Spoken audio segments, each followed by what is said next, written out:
When Joseph Smith arrived here in Kirtland in 1831, many of the converts who had already joined the church were prominent settlers in the area. They included people such as Newel and Elizabeth Whitney and Isaac and Lucy Morley, who lived nearby.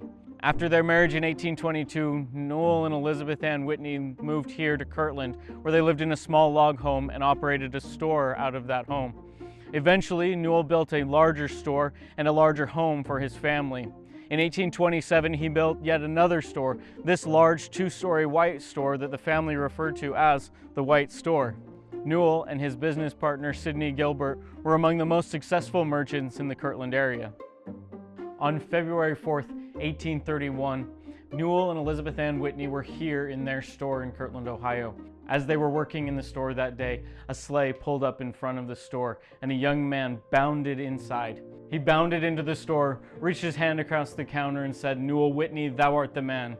You have prayed me here, now what would you have of me?"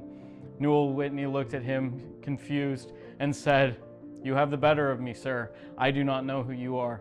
"I'm Joseph the prophet," the man announced. This was the first meeting between Newel Whitney and Joseph Smith.